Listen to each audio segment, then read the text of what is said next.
Good morning, everybody. I'm going to be kicking off another live coding stream for Random.Code this morning. So, welcome. I am currently on part 1 of day 19, and I think I have a solution to it, but I've got to code it up. So, I'm going to go through what I think will work, and then we'll see if it actually works. So, let's get into it.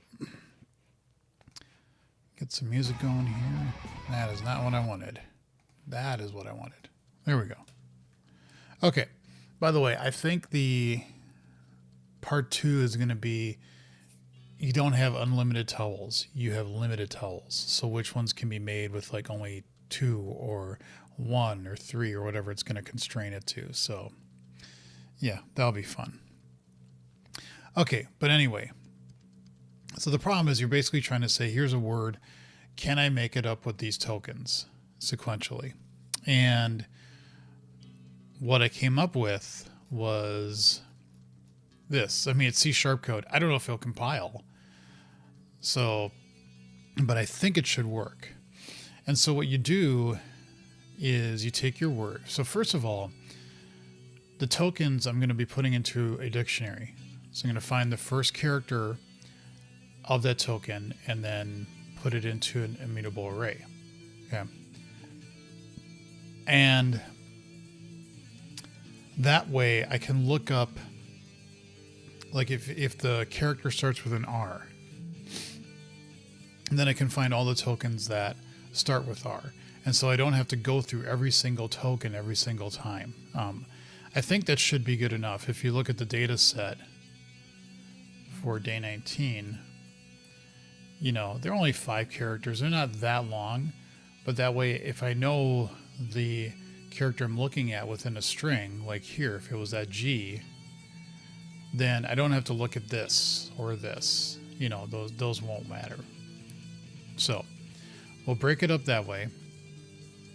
And then we're going to have this method for a string. Token is just basically this type. Or tokens, I should actually call that. But whatever. So we pass that in. And then I'm going to create a sorted set of indices starting at 0.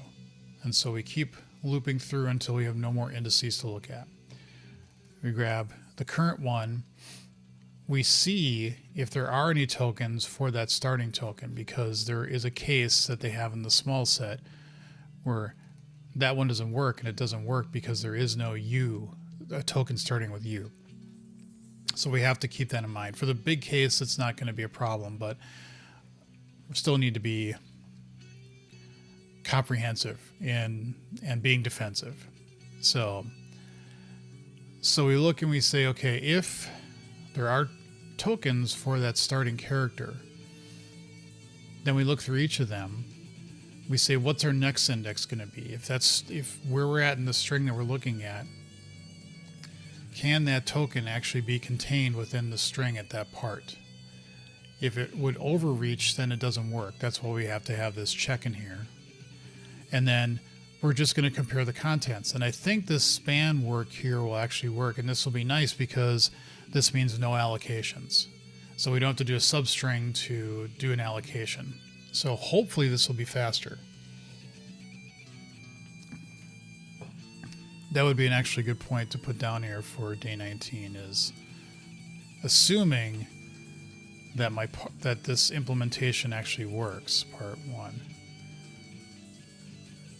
is the span approach really better than substring. Okay. So that's something that could look at. But we'll see if that chunk there is the same as a token. And if it is, then if we actually hit the end of the string, we found a case, so we return true. Otherwise, we still have to keep searching. So we'll add that next index into our sorted set. And so that's what's nice, is because we're going to keep going through the string. And if in looking at a spot, if we look ahead and we see that we hit an index that another previous search for whatever reason hit that index we're already going to hit it anyway, so no big deal. And then we remove, no matter what, through all this work, we're going to remove the index that we're currently at. And so either we're going to break out and say, yep, we found one, or we're going to run out of indices to look at, and we're going to return false. So let's put this code in there. So right now we're just getting the tokens as a string, but what we want to do is actually put that into that dictionary of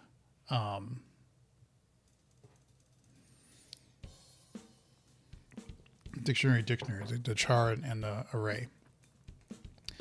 So that gets us the tokens, but now what we want to do is say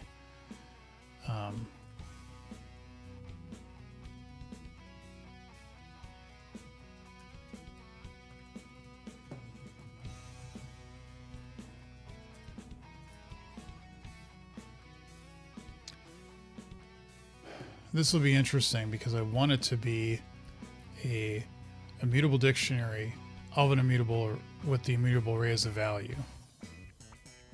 I mean, I don't have to, but it'd be easier if I just did it as a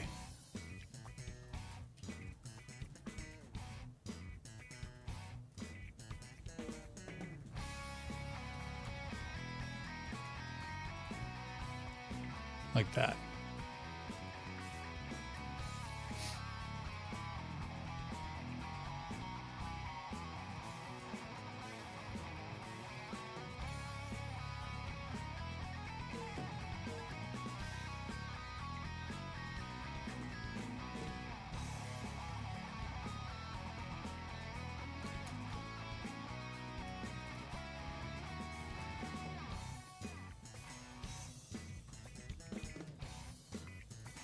So if it does contain the key, actually we could do try get, right?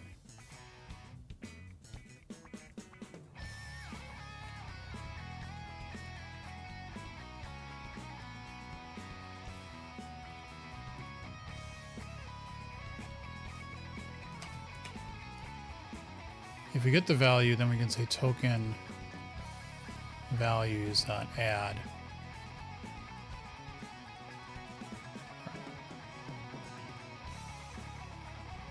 Else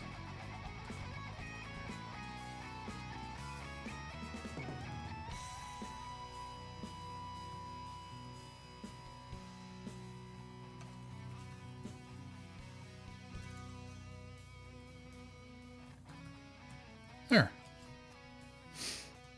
A little messy, but it works. Okay, so what we actually want to see is if we go here,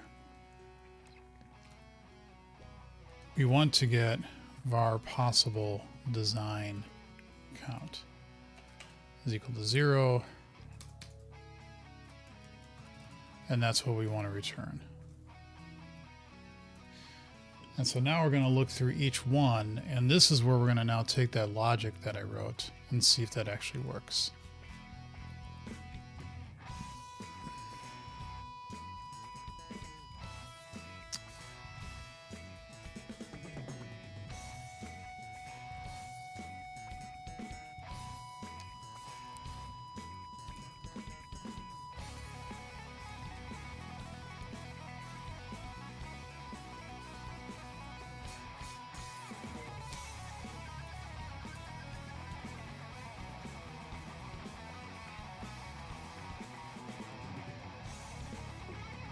Well, that sucks.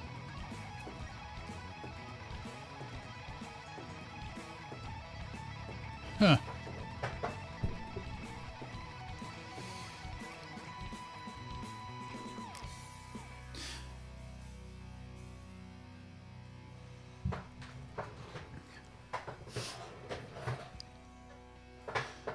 There's really no way to index on a sorted set.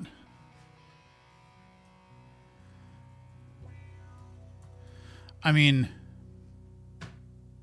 okay, I guess you can just say first. And you know that will be good because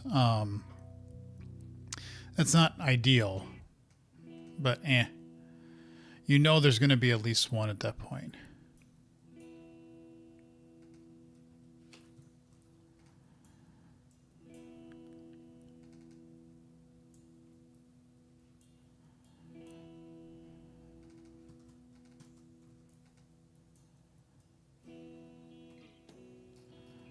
Okay.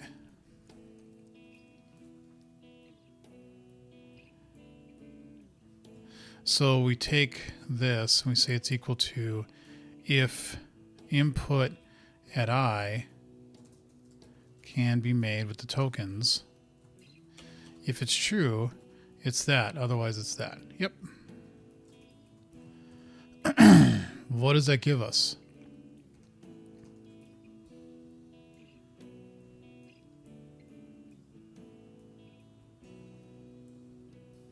A while loop that never finishes.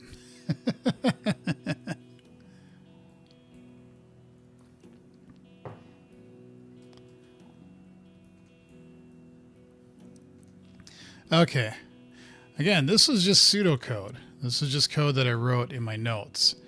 I do think it's correct, but obviously, I mean, the concept is right, but obviously we don't have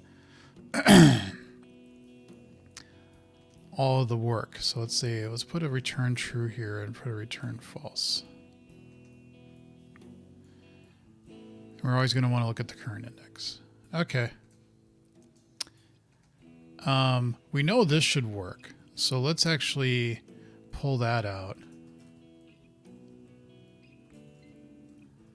Okay. We know that should work. So let's run that. Let's see what happens. This is something I keep in my head. I think this should work, but I should be very open to the fact of this may not.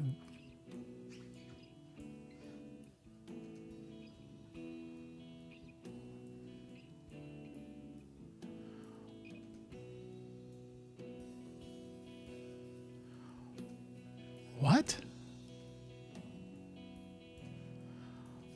Why did we go into 16 here? I didn't even run 16. Solution day 19, run part 1.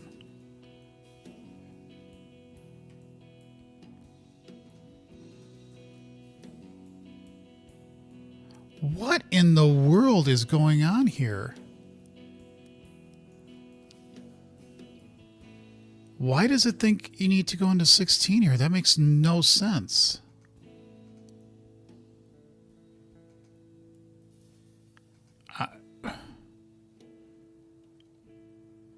If somebody's watching, am I going crazy here? This is solution day 19. This is run part 1. In my test here, I am saying that I'm running this part.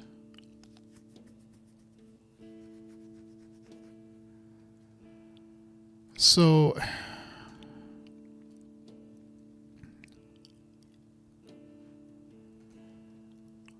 it should be coming into here. Why is it doing this?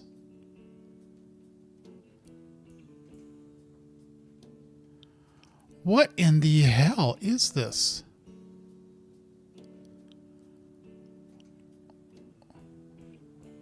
It's like...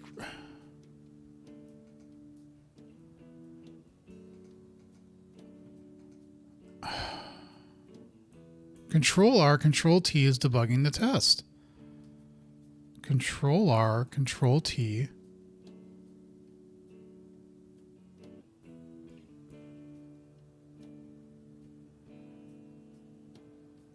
I don't understand at all. What in the hell is that?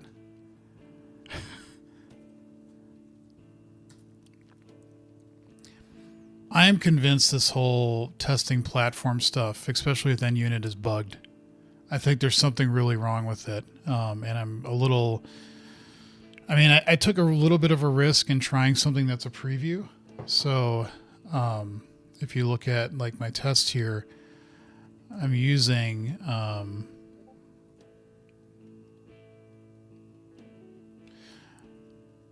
stuff like this.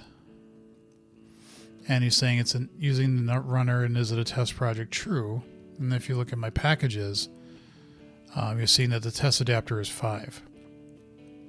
I'm starting to wonder if that was a mistake, you know, and using that.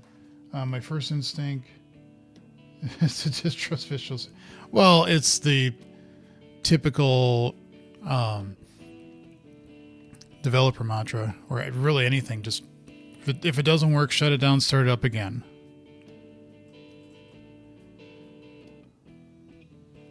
Nope.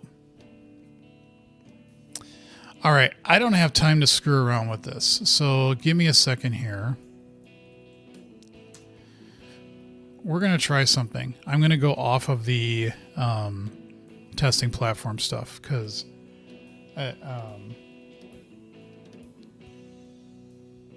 mean, yeah, Proto, that was my guess too, but I think I've seen so many issues with testing right now that I am just not interested in screwing around with this anymore. So we're going to basically take all these off. We don't need the code coverage. I'm just using another project as a comparison.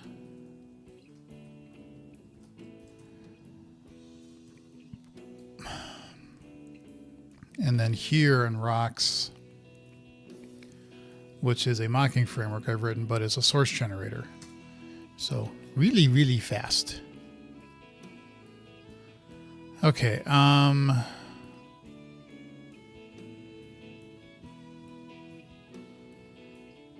Interesting. I'm going to say this. Tests. Let's go to manage NuGet packages.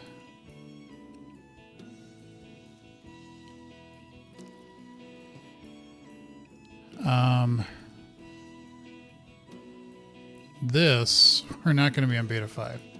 Latest stable. Update.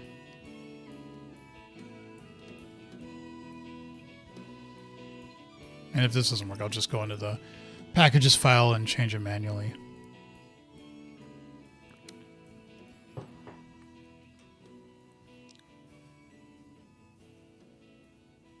I should, as a side note, send this stream and this video and show it to folks on the NUnit team and say, look, I'm not saying it's your stuff. I have no idea what it is, but I've never seen it where I'm literally in a test and I say debug it, and it like is trying to basically run every single test and getting all wonky. It is just weird. So let's update these.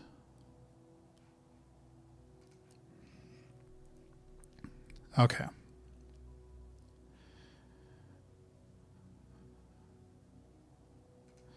So we've got this now. Let me just go to solution day 1, because we know that's something that works. And this doesn't work, I'll shut down, start it up again. Yeah, now nothing doesn't. Now nothing works. Yeah, it's still bound to the 5, which is not what I wanted. So I'm going to do that. If this doesn't work, I'm going to delete the bin and obj folders. And then if that doesn't work, then I think it's time to shut down the stream. And something really went wrong.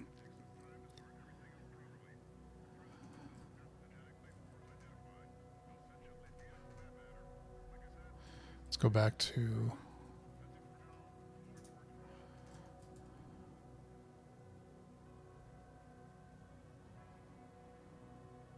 There, now that one passed, good.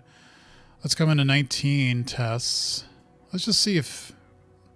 See, now it finished. And it fails, but it finished. What did it do here?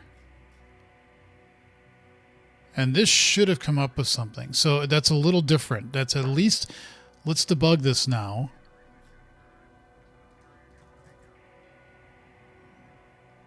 Okay, we're good now.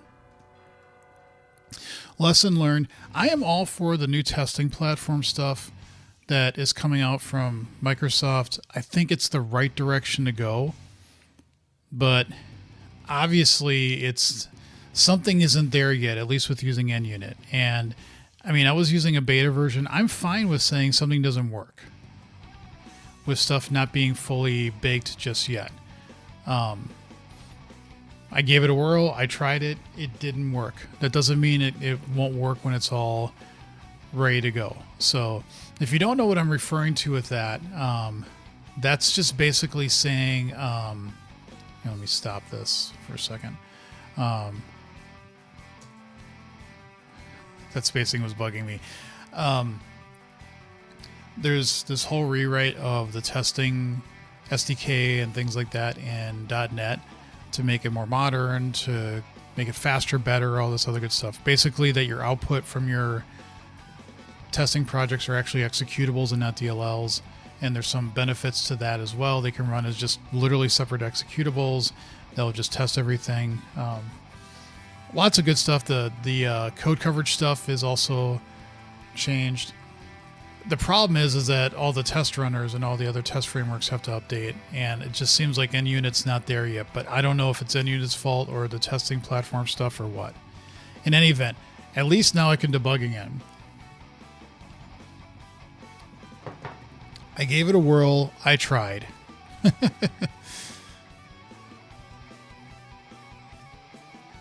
Okay, so let's look at our tokens here. We should have 4. And with B, we have B, B, U, W, B, R. Yep, that makes sense. R is RB.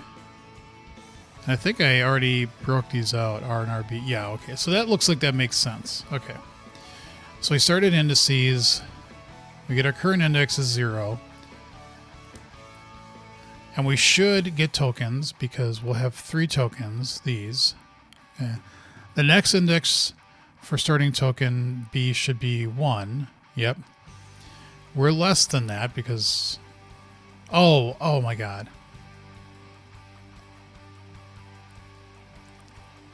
That's wrong. I just had the emphasis wrong syllable thing.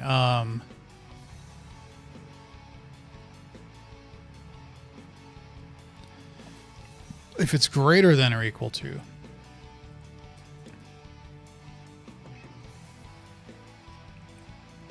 We should get 1 now.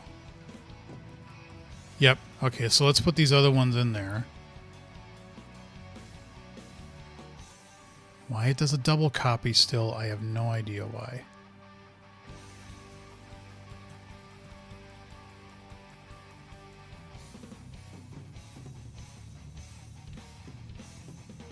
One passed. All right, let's do the big guns, so to speak. 19, day 19, 19 input. What does that give? 319.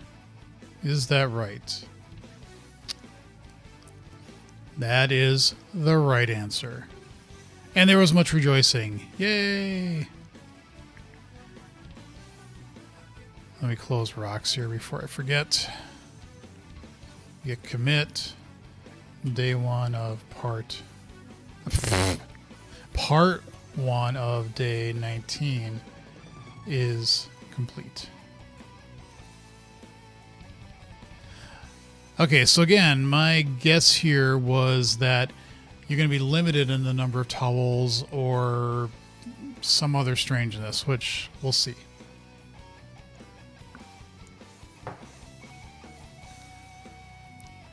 The staff don't really like some of the towel arrangements you came up with. To avoid an endless cycle of towel rearrangement, maybe you should just give them every possible option. That was another one I thought of. Here are all the different ways the above example design can be made. That can be made in 2 different ways. This, or this.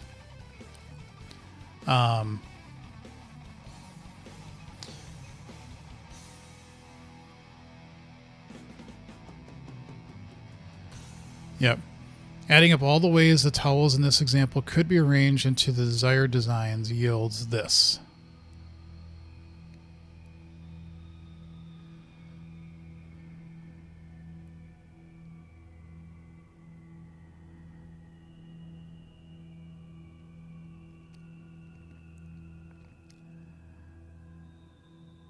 So, I get what it's asking.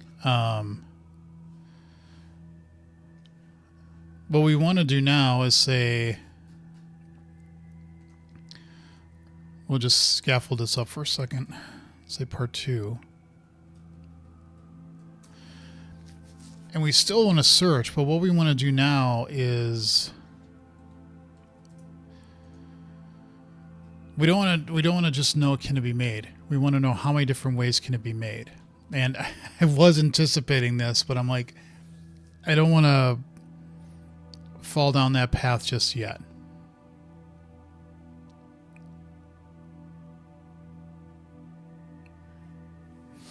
And so I need to now say,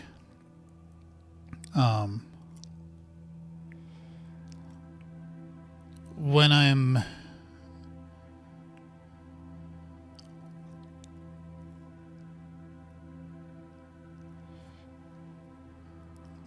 hold on, I gotta get my head around the problem.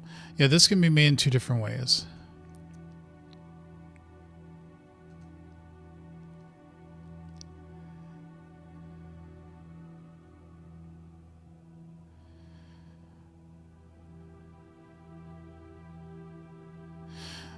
So basically, we want to say at each branch point, now you have another set, and can that with that branch point be made?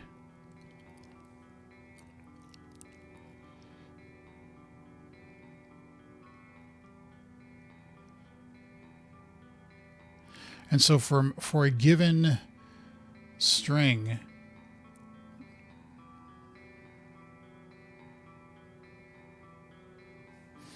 I want to generalize this correctly.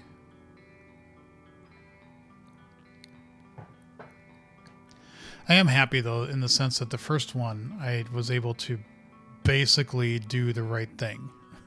You know, it would be interesting to run this and do this as a substring, and see if you do save a little bit on time and allocation, but that's a different challenge later on.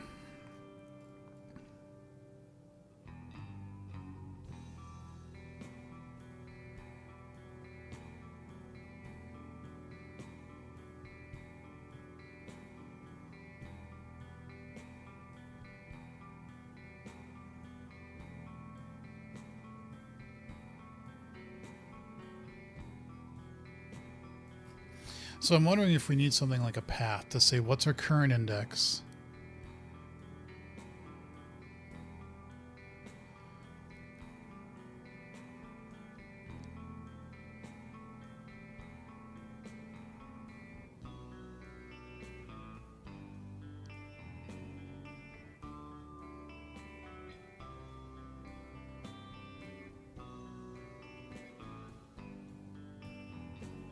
Sorry, I'm thinking about this, and it's like the problem statement is easy. The implementation, I'm just trying to think of what's the right way to do this.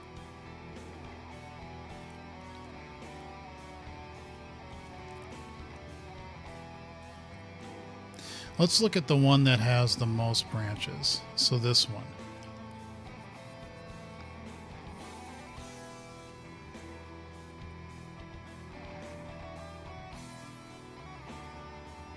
So you start with R, and then you look and say, well, what are the possible branches? You could do R and RB, okay? And then, so now you have 2 paths. Well, from R, you can only go to B. There's only one branch. Basically the branch you're on.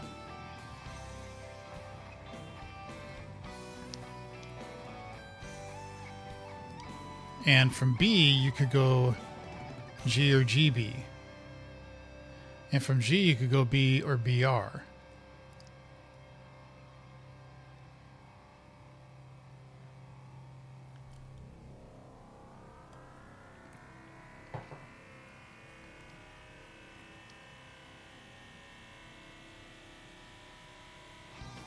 And so you want to find all the paths that end up terminating correctly. And so a path starts with an index, the latest index that you're looking at, and then you say, from this point, how many paths do I generate? And it's possible, like here, you might only do one. B, G, G, R can only give you a G, and then only give you a G, and then only give you an R. Even though there's B, G, G, R. B, G. Yeah, there's only one possible valid path. Even so, I think you start with a path that has an index, and then you basically ask the path how many branches you can get off of that. And so for path of 0, you look at 1, and you find all those possibilities there. And then you say, for 1, how many possible paths did that give you? And you add that up. So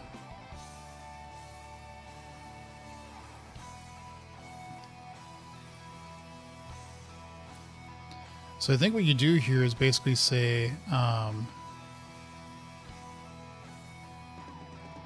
int get valid branches. Okay.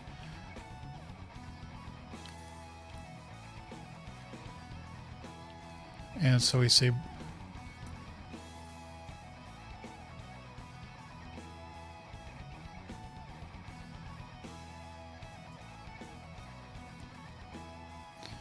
possible ways, possible options count. And this would just be plus equals get valid branches. And we don't need that either. Okay, so now what we say is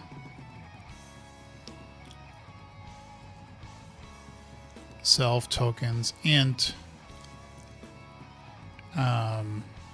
current index. And so here we start at 0. Okay. We don't need the sorted set anymore. We don't need this anymore.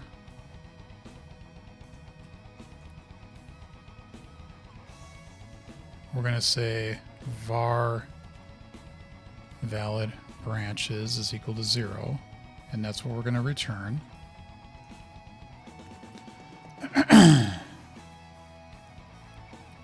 Don't need that. Don't need that.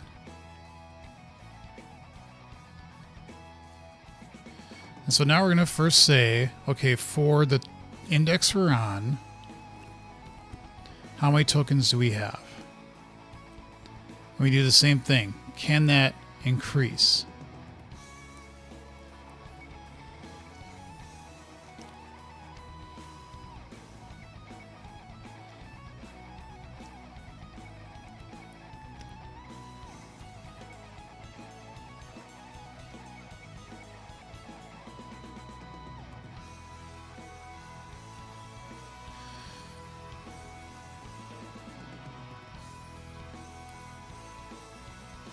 So if we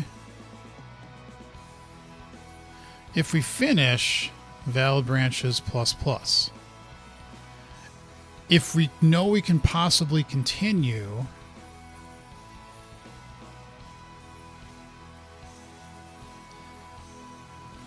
else valid branches plus equals get valid branches. I'm sorry. Self.get valid branches with the tokens at the next index.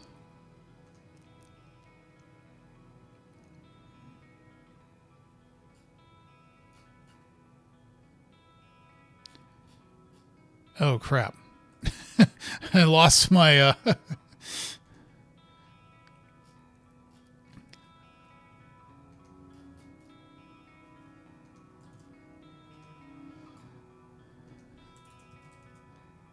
There you go. Thank God for Git.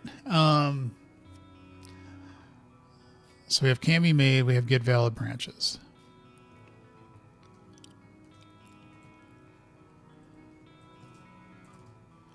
So part 2 is part 2. And what does it say here? It's supposed to do 16. How awful is our answer?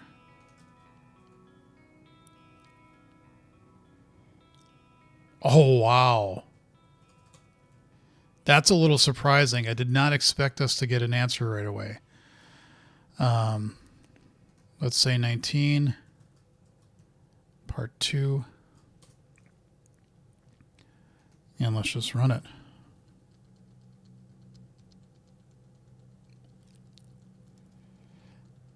Well, okay, fine. Obviously, our implementation is naive.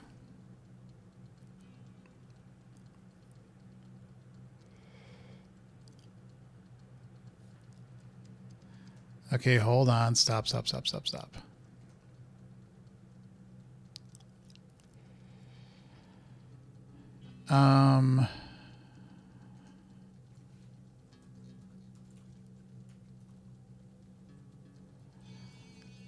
I just want to see what it's doing with the output.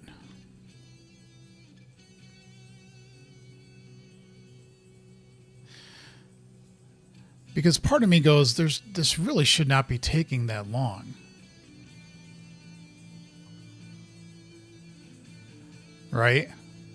But we can test this.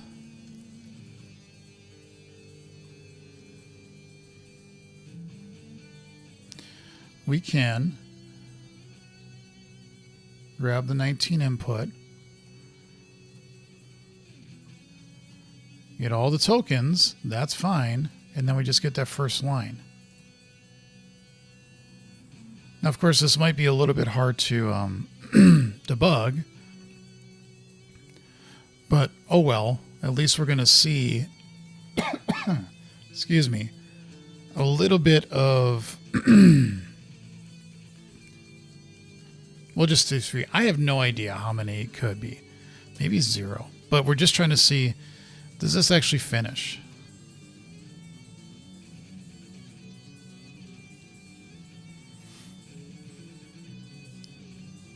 And it doesn't. So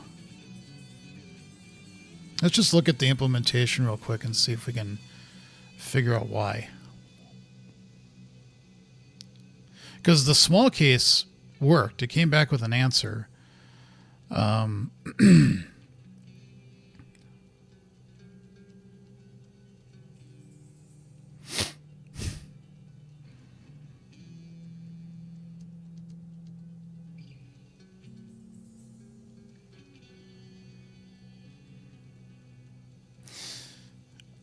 Actually, if we hit the end, you increase this, but you should be able to break, right? Which shouldn't affect this. And it doesn't help that. But it is if your token, because I don't think with these tokens in here that there are duplicates. There could be. I guess maybe there could be. But I don't think that's the case.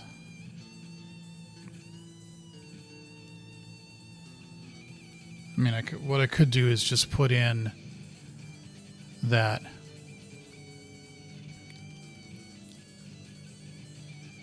this is not a list. This is a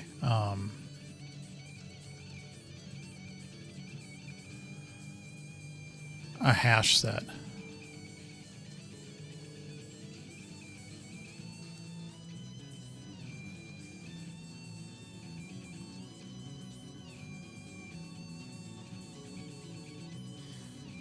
Just to make sure you have unique patterns. But again, I don't think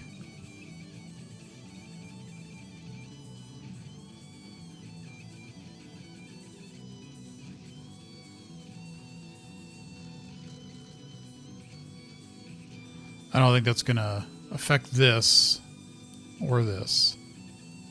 It doesn't. And it shouldn't have. So it's just being a little bit more correct. Okay. So now we got to look at this and say, why is that causing a problem? I do think that once you find, like you're at a point in the string and a token lets you finish, that would have been the only token that could have possibly let you finish. None of the other ones would have. No, we don't want to do that. Because another token may do half of it. So, okay, that was wrong. That was a bad assumption on my part. Okay, let's at least see if we can glean why this is being a problem. So we started at 0. We're going to have tokens. We got, wow, 91 of them.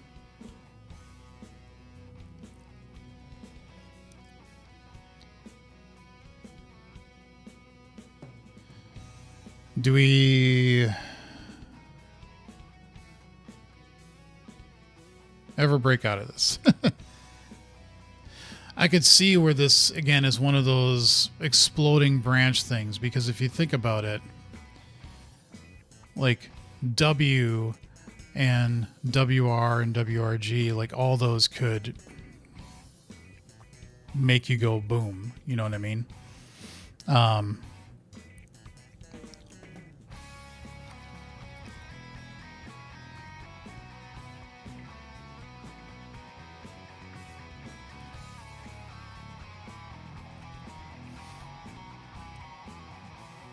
And it doesn't matter if you end up back where you were, right?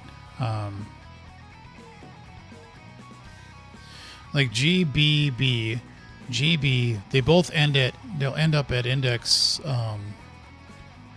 2 for B and R. But that doesn't matter. Those are unique combinations. So, all right.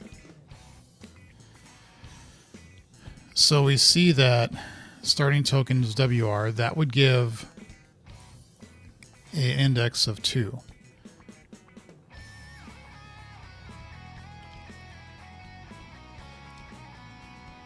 And so we have an index of 2. And now we have 96 to look at. So yeah, this could get out of hand real quick.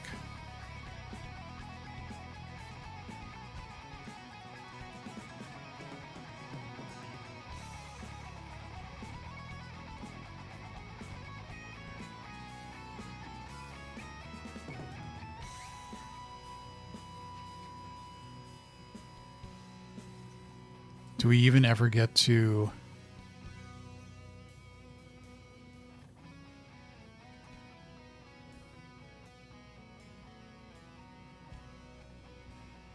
How long is this string?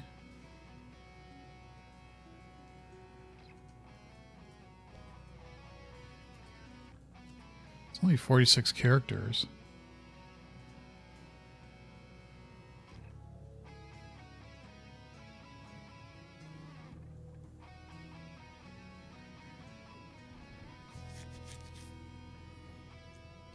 So we did find a valid branch.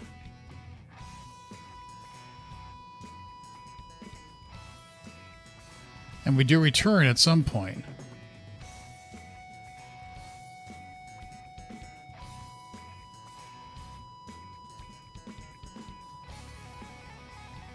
It just takes forever to get there.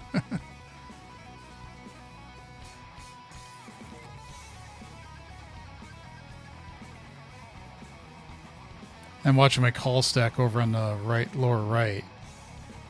It's bouncing up and down with all the recursiveness.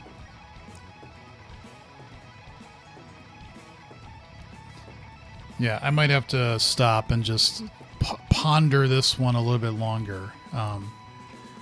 This again is one of those classic advent of code comp sci problems where it's like, this implementation works, but it's obviously not optimized. And so I need to think about how to optimize this to make it work, because otherwise it's just going to take for freaking ever. Right? I'm going to wear out my F5 key just looking through all this.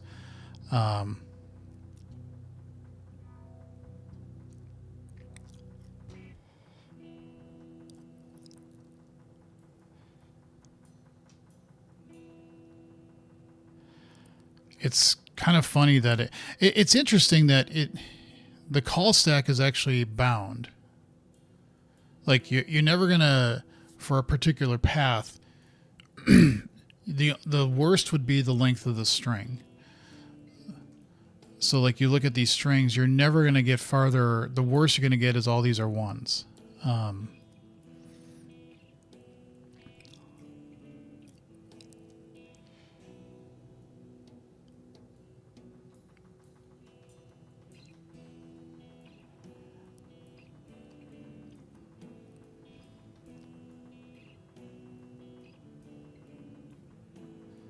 Yeah, because we basically go down, and as soon as we find one, we go off and get the next valid branch. So we're basically staying linear with, well, not linear, but we're staying with the first index of all the branches. And then we get to the end, and then it backs up, and then it does the second one from the for each loop. Goes down that path, comes back, looks down that path, comes back. I guess one thing is you could do is say, if we've traversed an index, and so let me put that in my notes so I don't forget. This is for part 1, right?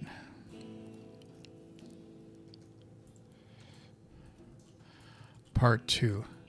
I think we need to preserve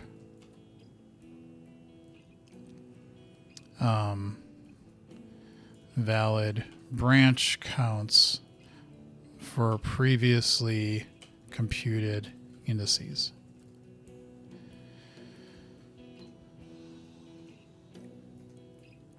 And so if you come back and you go again, well, as you see here, no, not there. Like B gave you B. What's actually a better one here? G gives you B. B gives you B. Okay, that would give you R. But if you have a B, if you're at index 2,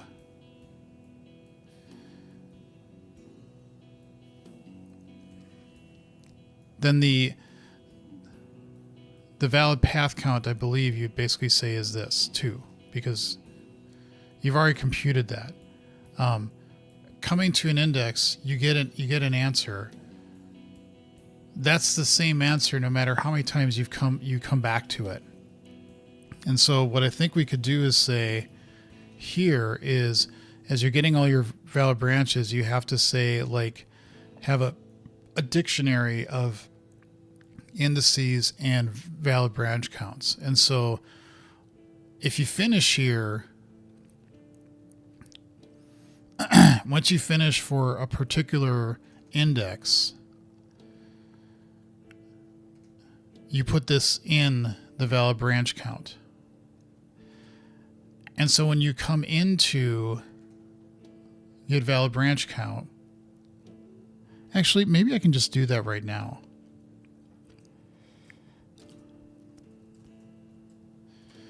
We want a dictionary of int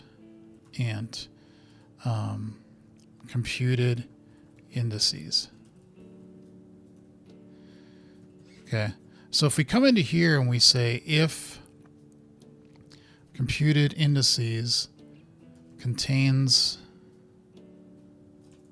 try get value,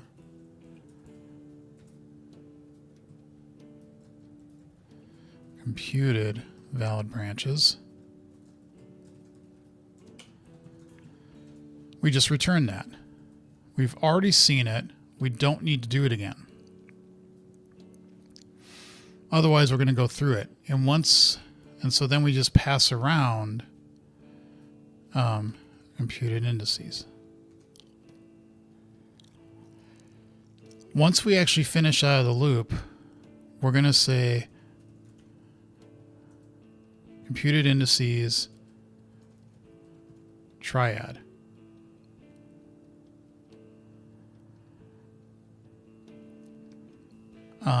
which really at this point we should just be able to add. But we'll be safe. We're going to say at our current index, we found valid branches. Now let's see for the small case, does that break it? Oh, that's right. We got to pass. We have to start by passing in an empty dictionary, right? That still works. What about this? Well, it fails, but it doesn't like spin off into infinity. Oh.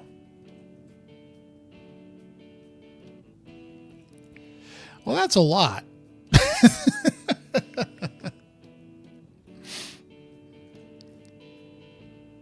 I mean, it was wrong because okay, well, hold on.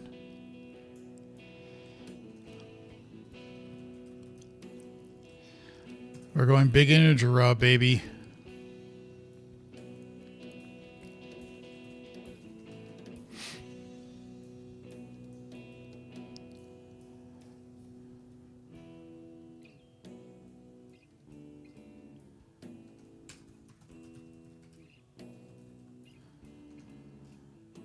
Okay, and so then up here,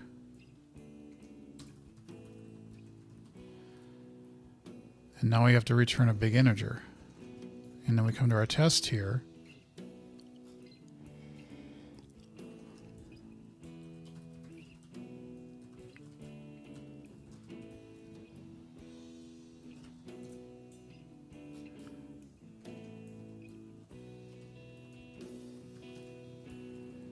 I got curious, how big of a number is that? It's barely under a max int, I think.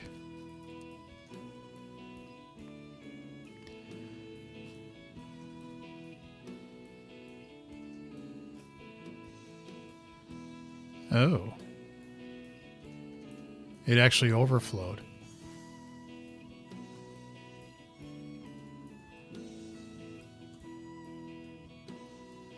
Wait, hold on.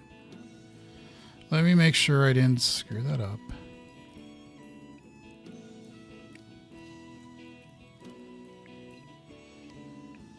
All right.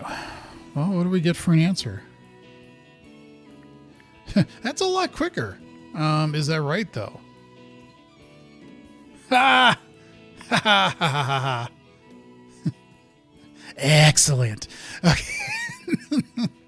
Nice, nice, nice. I'm glad I caught that. And it was a reminder from a previous problem that was done in Random.Code this year. I forget which one offhand, but you had to do that. You had, it was the, shoot. Maybe I can look at my notes and remember which one it was. Yada da, yada da da. I think it's...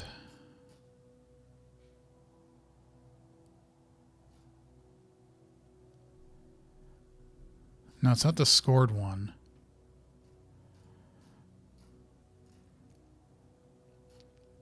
It's not that one either.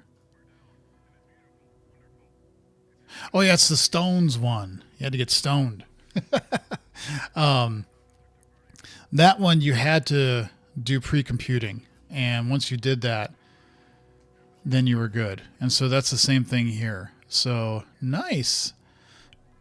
Okay, I'm not gonna do day 20. By the way, if you're new to the channel and you haven't subscribed yet, please subscribe. I would greatly appreciate it. I'm trying to hit that first milestone of 1,000 subscribers. So please subscribe. Thank you.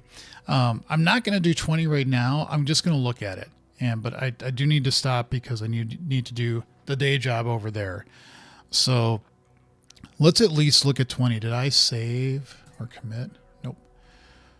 Part 2 of day 19 is complete. All right. Yeah. Thankfully, I remembered that. And that's amazing. That it's funny just how something simple can just explode into so many possible branches.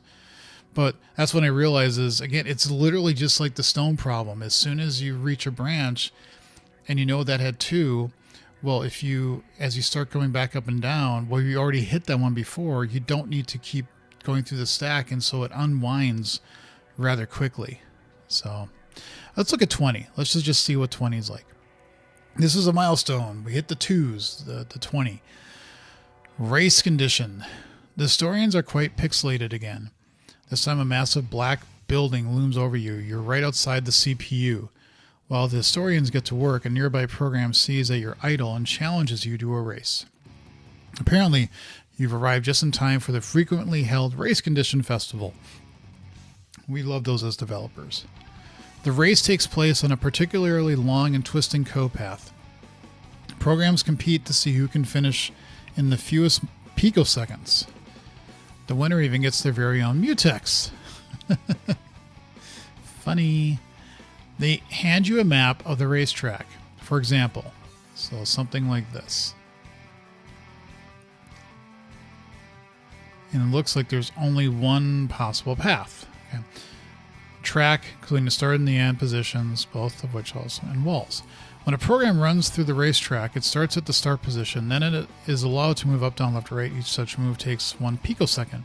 The goal is to reach the end position as quickly as possible. In this example racetrack, the fastest time is 84. Because there's only a single path from the start to the end, the programs all go the same speed, the races usually used to be pretty boring. To make things more interesting, they introduced a new rule to the race. Programs are allowed to cheat.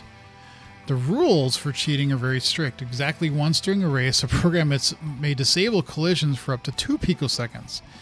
This allows the program to pass through walls as if they were a regular track. At the end of the cheat, the program must be back on normal track again, otherwise it will receive a segmentation failure and get disqualified. So a program can complete the course in 72 picoseconds by cheating for the 2 moves marked 1 and 2.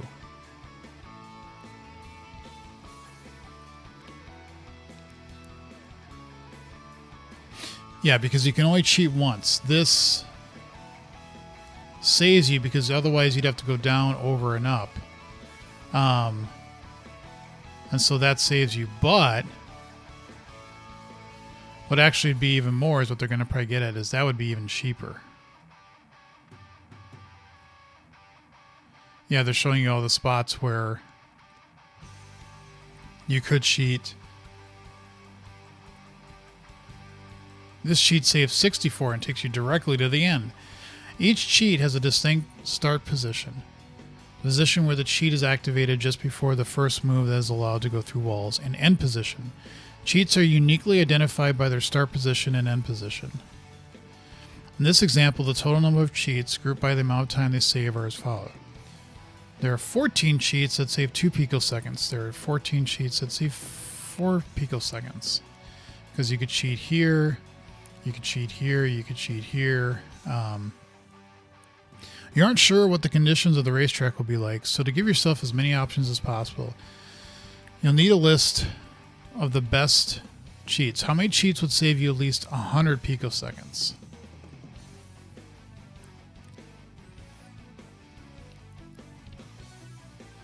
I'm kind of curious.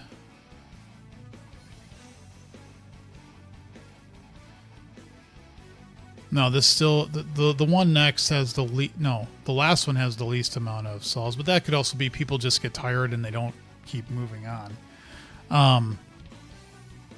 So we see something like this. You know, if you do something like at every block, like for just example, if I was up here, and I don't want to script a line. If you were going this way and you're like, oh, I could cut through here, that's a cheat. But all these after wouldn't be any more beneficial.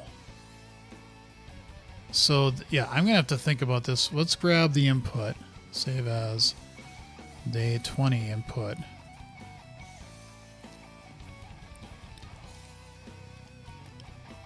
So the problem I understand, it's the implementation that, again, I'm worried about going completely bonkers with the possibilities of branching and branching and branching, which would not be good.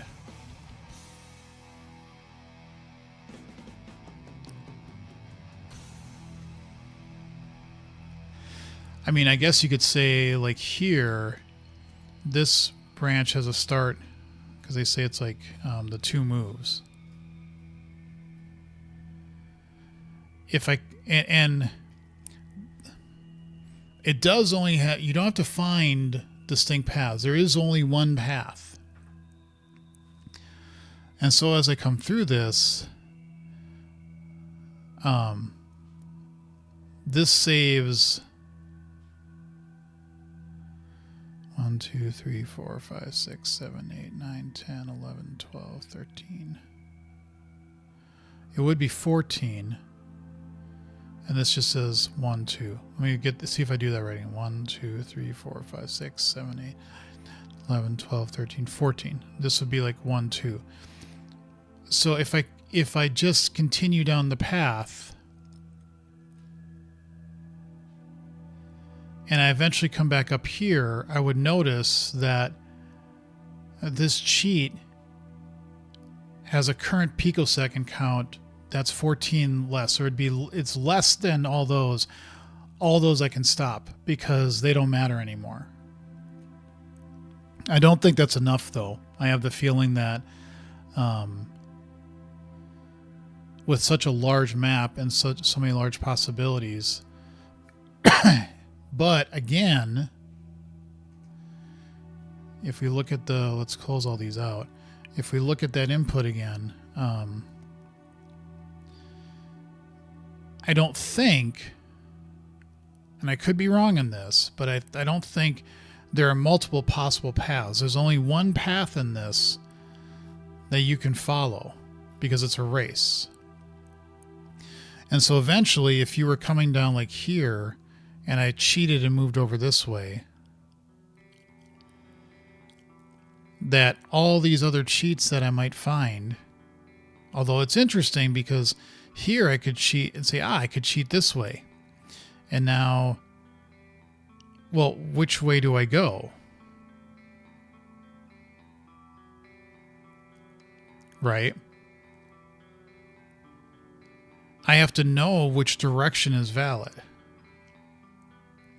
I can't just go down because that might end up actually backtracking and going the way I'm coming. And so that wouldn't be good.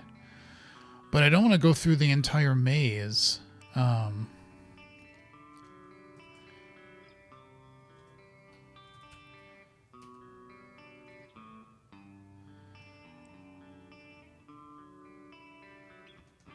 No. I want to find in current document the number of dots.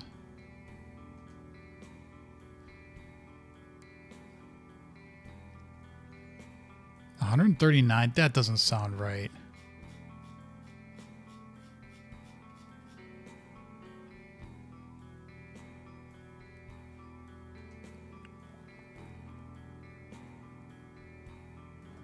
That sounds completely... I don't think the search is doing what I'm telling it to do.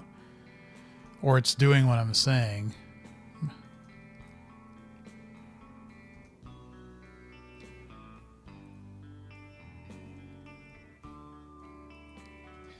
Because that is not one case. I want all the number of dots. And so you could just go through the maze first and say, okay, at each point, which direction are you supposed to go? And so you would know, like in this case here, if I did hop over here and I get to this point, okay, well then what's the...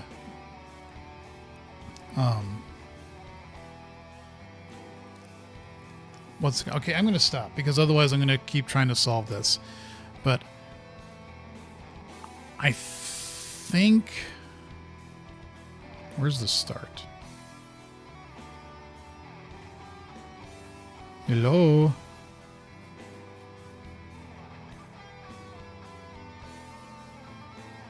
There it is. Okay.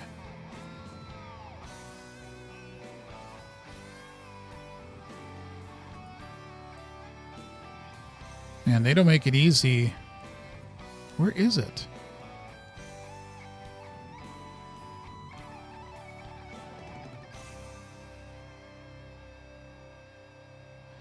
This is like, where's Waldo? Except where's the E?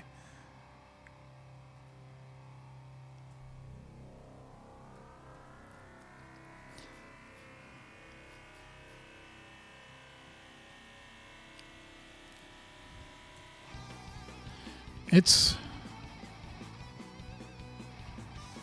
somewhere in here. Whatever. It's, oh, there it is. Okay. Just saw it. Whew. I'm going to just make a quick note here. Just because I don't want to do that again. 20. Part 1. S is, well, we'll say E is line 70.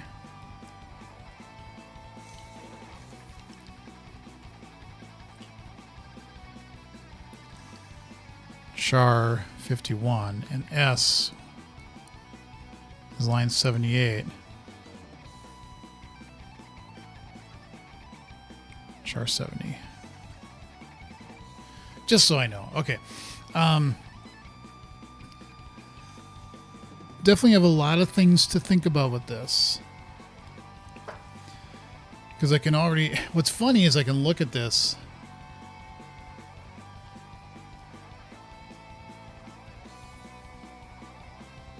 And I can already see what the best cheat is. It's that one.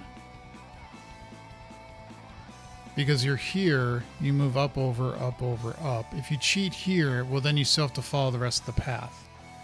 Count down, up, over, up, over, up, over, up. That's the best cheat, but that's not what it's asking. It's asking for, like, the ones that save you at least 100 or something like that.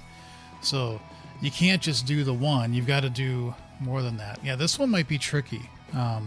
So I'm going to stop for now. If you're new to the channel and you haven't subscribed yet, please subscribe. I would greatly appreciate it. I'm trying to hit the first milestone of 1,000 subscribers. So please subscribe.